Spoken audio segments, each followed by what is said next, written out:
Today we are going to discuss the band diagram of semiconductors.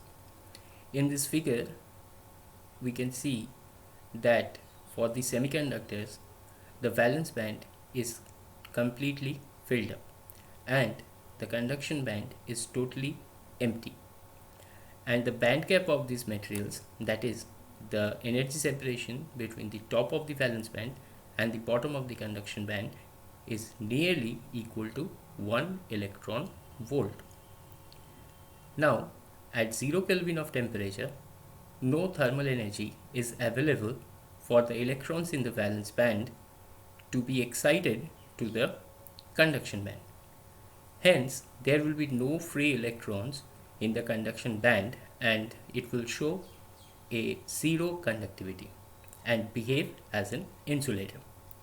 Now, as we bring this material to the room temperature, the thermal energy will be available for the electrons in the valence band.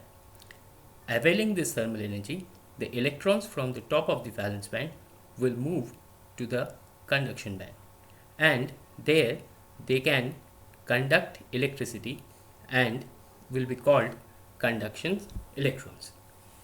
There in the conduction band, they will have the mobility and electrical conductivity.